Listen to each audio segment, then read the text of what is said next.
professional with your glasses. Do you think? I'm so Sexy librarian. Sexy librarian. I'll take it. Yes.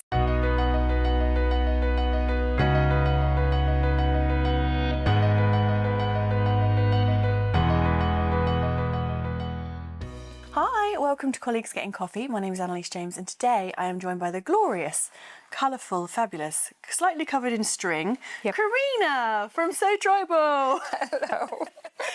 Yeah, I'm constantly picking thread off myself, but it's fine. This is it. Hazards of the job. This is a creative's life. So tell us a little bit about yourself. Tell us more. So I'm originally from Ireland, as you can probably gather from my accent.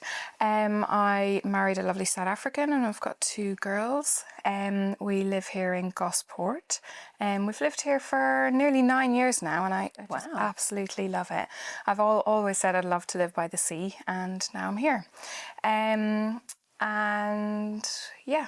Cute. So you run So Tribal. Yeah. And this is super cute because I obviously recently did the collage thing. Yes, I love that. And you were so instrumental in getting so many of the squares made. Yeah. And I loved it because it was so many young people and their little stories of Gosport all sewn. It was literally amazing. It was really cute, wasn't it? So how did you get into that? So basically I was teaching for a couple of years. I've always wanted to be a teacher. But with my husband's job being in the military, it was just extremely impossible to be full-time with the kids. Wanted to be there to support them and wanted to carry on with my textiles. So it was a bit trying to figure out what to do at that stage.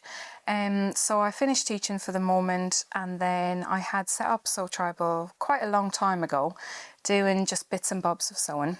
So last year then I set So Tribal back up and thought I would contact my daughter's school, just say, would you be interested in a textiles after school club?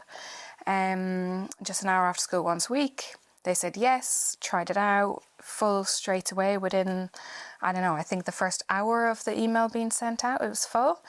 And I was just so excited to get started and just absolutely loved it. So it's grown from there. I do 3 after school clubs a week now, and I just absolutely love it. I love that. Yeah. So is it important to you then to kind of keep some of those skills alive in younger people? Yes, yeah, definitely, because I meet so many children and adults that actually say they can't sew in a button or they don't even know how to thread a needle, and them things are the most basic to me, but someone you have to learn it to learn it to know it in the first place. So so I'm conscious to let everyone learn how to at least hand sew as a make do and mend type thing. So you could repair a hole in clothes or whatever and sew in a button. But my passion is very creative textiles, so letting the kids be really free with colours, fabric choices, and I just love seeing their faces getting really excited about fabric. Well, it was definitely something that came through when you did the collage. So, I mean, how many children did you organise to commit? I think there ended up to be 37 squares in the end. That's amazing. That's amazing. And there was like 190 in total. So that's what an amazing amount. But I loved it because you had like kids and they'd kind of like had like felt and velvet and like random things. And then they'd just been so creative. I remember like the ice cream cone and so it cute. was so cute. I loved beads sewn onto it, and they were very particular. One girl really liked cherries, so she'd made the cherry out of felt and the little string at the top for the little tip of the cherry, and just there was so much detail, but their stories were just amazing. They were super cute. And it was really lovely doing that with them, and it was an hour after school over about 3 weeks, creating those squares. They drew it all out first. And they loved it, and I think it was a really good outcome. I could tell you were a good teacher by the things you gave back. Oh, really? Yeah, because everybody had really like thought about it and done it, and it was really lovely to see. So well done. And their sewing skills were really good. Really good. Some of them had only joined, so then I'd had to teach them how to do a straight stitch first, it turned out really well. Love it. She's on it, transforming Gosport into sewers of the future. So how do you find then being a creative business in Gosport, because it's quite a creative town? Yeah, it is very creative, much more than I actually thought initially when I came here. Before we moved here, there was just only heard bad things about Gosport, which I can't comprehend why. because now since I've been here, there's just so many groups that I go to a women's business group, High Vibes, and a philosophical thinking group, that I really feel that that's a bit of me time, and it makes me feel sometimes when I'm less creative to go out, have a coffee and do that group with Alison and everyone that joins, and it makes me feel like a bit more awake and open to come back and get creative again. But there's just so many opportunities with the art gallery and the library, and there's so many businesses that I follow on social media that are doing a lot for Gosport. And I've always been passionate about textiles, so I want to bring all the textiles and fashion and into Gosport and make that accessible for children. Yeah, because I think, I mean, I do know of lots of people kind of doing sort of stuff in the sewing space or fabric space, but it doesn't seem like anyone really competes. It seems like everything sort of complements each other. Yeah, I think it really does. Yeah, I know quite a few other people that do crochet and knitting and different things, but I'm really conscious that I can kind of put my hand to anything with textiles. I'm not being big about that, but I've studied for about 6 years doing only textiles, and I managed to get to my master's in textiles and fashion. Oh, amazing. So I think I did absolutely everything from weaving, stitching, printing, silkscreen printing, everything. So I feel like I can kind of tailor it and do something really different. I like more of the messy kind of work rather than the crochet and knitting, which is good because I know obviously Sarah, who I'd prefer for her, you know, I don't want to step on anyone's toes. I'm quite conscious of that. So yeah. Is there anything from your masters that you're yet to show to the world that you learned that you'd think, oh, I'd quite like to run that in Gosport, but maybe I'll blow people's minds? Is there anything that you did on your masters? Yes and no. There was quite a few things, but I need a studio to do it, because I would use big screens, the metal screens that are properly coated, and you expose them with your picture, and you can teach people how to properly screen print. I think I've seen a couple of other local businesses in Portsmouth that do print and t-shirts, and it's a similar way, but it's so creative, but it's much more technical. I would just love to do that. Yeah. So there's one medium that's quite particular. You coat on like a glue, and then you put on, it's called expanding foam. So you coat your design with this expanding foam basically, and when you put it under heat, your design all raises up in different levels and creates it really textural. And that's something that I haven't seen even on t-shirts or around for ever. So I think that's a cool idea. So I like it. Watch this space. Maybe in the future. Yeah. Get your studio. Yes. Taking over the world. Yeah. I kind of love the name So Tribal as well, because I think I like the idea of the tribal word, like about the gathering of people. Is that why you chose it? Yeah, so basically I've always been very cultural, coming from Ireland, being raised with so many traditions. But then I met my husband, who's South African, and I think we were only together about 6 months when he actually brought me out to South Africa for the first time. So it was quite daunting going to meet his family after that amount of time.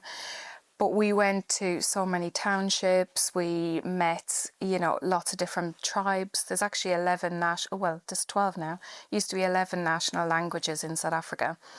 So just seeing the colours of the Zulu tribe or the Xhosa tribe or their patterns, it just really inspired me. And there's one tribe that are just outside Pretoria called the Nedabili tribe.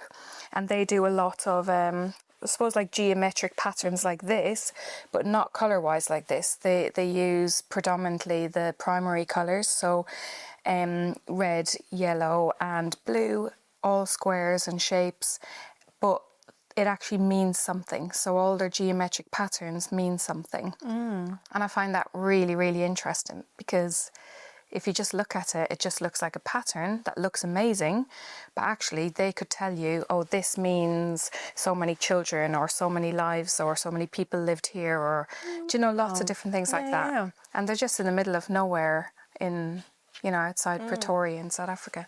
But yeah, I love that. That's amazing, because I think I've always noticed with your fashion that you kind of do wear bold prints, and there is some kind of African influence, actually, I would say, in the colours that you choose. Is that probably intentional, or are you just... No, I just put on whatever is comfortable. I suppose I just pick what I like.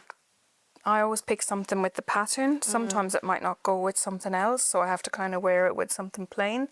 But I do love, every time I go to South Africa, I always buy some beaded jewellery. I actually was going to wear one today, but it was a bit much with how colourful this is. You've got your beads on today. Do you like... Well, I literally look like I'm always going to a funeral. Really? I would not say that. It's like my style. I'm like, oh, she's in black.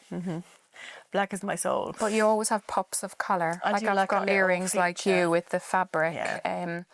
Actually, I got these in South Africa, I think. Yeah. They're gorgeous. But I try and there's always local people selling things in South Africa on the side of the street and different places. Lots of beaded things and handmade woven products that I always try and pick stuff up and have them around the house and just enjoy the handmade and the culture. It's lovely. I love that's a theme behind your business. It's amazing.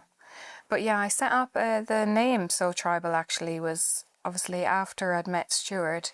I think it was in 2011 after I finished my master's. I did my master's up in Edinburgh. But when I came down from there, we were living in Portsmouth, and I was trying to do a little bit of sewing, trying to figure out what to do with life. Didn't want to go and just do a normal job, basically. I wanted to continue my textiles. Obviously, I had been printing and doing everything for a whole year up in Scotland. And then, set up, just thought tribal, so SEW rather than... Yeah. Yeah. Because there's a little play on words in it too. Yeah, and my logo was a little bit different. I'd made this little Nedabili house with the patterns that I'd printed and everything. And that's my pin cushion now, but I just had that as my little logo with So Tribal written underneath it. And then my lovely friend who has her own business, she designed my logo, which is the current one now.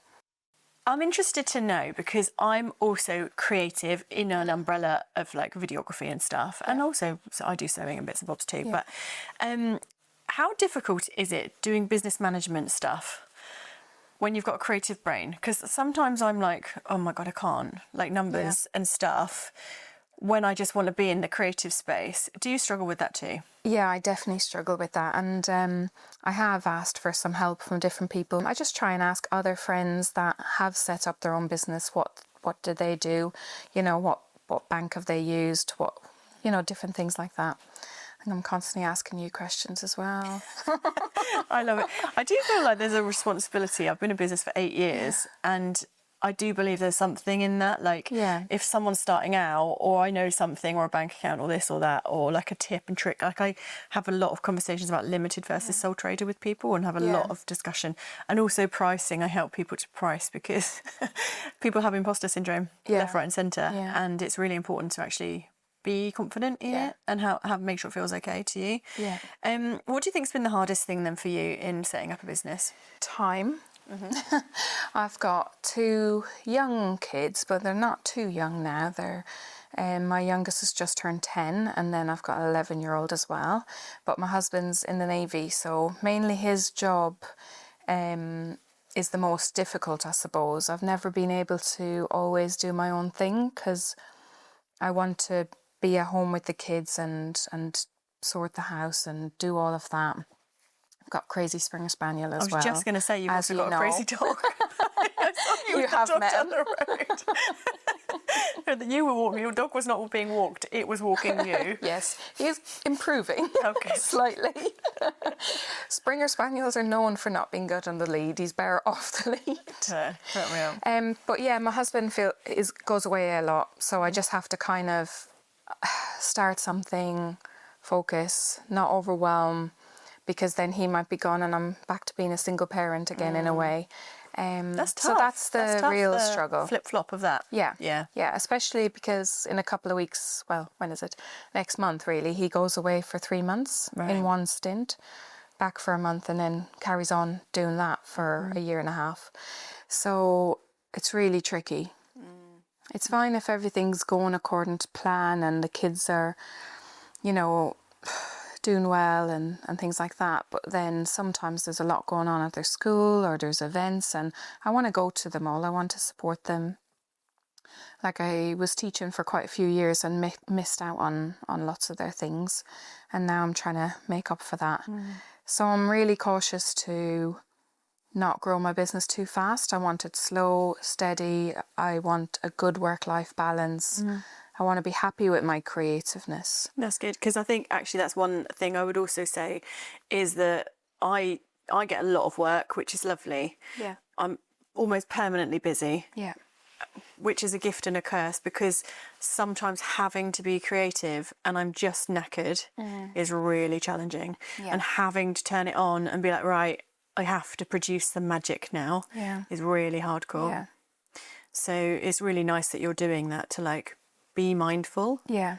Sometimes I have a big long list, but I have to kind of go, right, I can't do all of this. I need to, this is like my week list, or I'll have a day list or whatever. And there's a couple of, so the High Vibes is absolutely fantastic group. The amount of women that I've met in this past year, including yourself, that have really helped me and are always on the end of the phone if I need something, and we all support each other.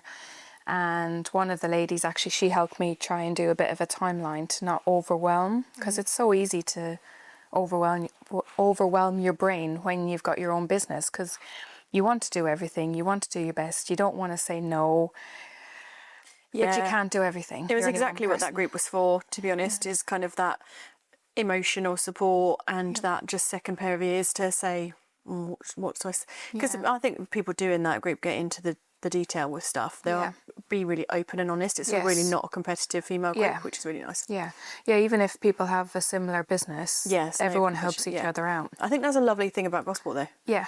Like, it's co-competition, isn't it? Like, we're cooperatively competing, and I think that there's space enough for everybody. I think because everyone knows the value of Gosport and wants to make the whole community better. Yeah, lovely. And anyone that does that is, the real core of Gosport, and that's how Gosport's evolving so much. Yeah, because it's not even about the money, is it? For people, it's about that feel-good factor of doing good. Yeah. That's massively motivates me. Yeah. Creativity through and through, which I'm absolutely loving. But I'm wondering, what is next for you? What are you currently working on? What are you taking to the next chapter? Okay, so I'm going to stick with the 3 after-school clubs a week, which works out perfectly for me with my children and my home life. I have started a home education group that I run at Your Space once a week. I've got 6 kids there that are homeschooled for a reason, so lots of different reasons. They come in, it's a safe space. They can be really lovely and creative and enjoy what they're doing without the pressure of doing something particular. So I teach a skill, and then they can have a little go, and they can create whatever from that, which I really, really like. A lot of the times, a lot of them don't talk to each other. Sometimes 1 or 2 of them will start talking one week a little bit, but it's just a lovely, quiet, chill space that all of them feel comfortable and they want to come back each week. So I'm so glad I've created a space that can provide that opportunity to children that education system didn't work for them. Yeah, I love that. So lovely. Yeah. And I think there's something as well, even when you talk, there's something really meditative about you. Really? I feel so relaxed. Really? Like, honestly, I don't ever I'm feel not a that. relaxed person. See, you come My across... husband says I'm not relaxed. I'm always a bit anxious. Yeah. Oh my God. Honestly, there's some... I've interviewed lots of people, but you're literally making me like... I'm like this. Like that. Like, I'm literally like maybe so it's the Irish relaxed. accent. Maybe it is. I don't know. You should just come over and read me a bedtime story every night. But honestly, you're just so... And I can imagine, like, you're just running this group and people are doing their own thing and you're just facilitating that and you're just creating this calm. Yeah. This is lovely energy stuff. I love that. Good, thank you. Yeah, sometimes I don't really need to say too much to them. I just kind of show them some bits or talk to them individually and Yeah, they have a biscuit and a drink, and they're around for 2 hours. A lot of them, they always had to have their parent drop them off, or carer or granny. And now they just come running up the stairs themselves and leave their bag and just get their stuff out. No, cute. So, yeah, I love it. Oh, I love that. So I think the final thing I'll ask you then is, if you had one final takeaway, one tip for maybe being creative actually, what would you say to someone watching about how can they be more creative? Maybe they think, oh, I could never do that, but how would you encourage them? Well, I think as I just said, for my anxiety and the way I always feel a bit stressed about things, and life is just so busy. I find that if I do a little something creative and really focus my mind on something, you actually have a bit of a blank mind at that time. So it makes your mind like stop worrying and overthinking, and you can focus on the textile piece of slow stitch. So that's what I'm kind of doing a little bit more of at the moment. Just a small little square of fabric and just do a little bit of slow stitching, and there's no right or wrong to it. It's just having a little play. It doesn't matter what it looks like. It's for you. No one else can see it. Oh, I love this idea. This is great. I love it. Yeah, and I've started the last couple of months sitting down. Even if my husband has the TV on, I'll just sit and do a little bit of that, and it really helps me decompress, I suppose, and not worry. I think you should do these for adults. Yeah. This don't talk to each other. Yeah. Can I please come for a juice and a biscuit and not talk to anyone for 2 hours, but just stitch something? Yeah, that'd be amazing. I don't want to talk. I don't want anyone to tell me their business problems. Yeah. No, just give me a juice and a biscuit. And a needle and thread. And that's it. Just give me some colours and I'll just sit and thread and just be silent. That'd be amazing. Sounds good. Coming soon. I do have loads of plans and loads of ideas, but as I said already, I'm really cautious to go slow, try and work around my family, great. And that's really, really important to me. Love that. Well, darling, thank you for joining me today. Thank you on for the having sofa me. In the lovely spring sunshine. I know, and the sun's out today, which is lovely. And thanks so much. Thank you.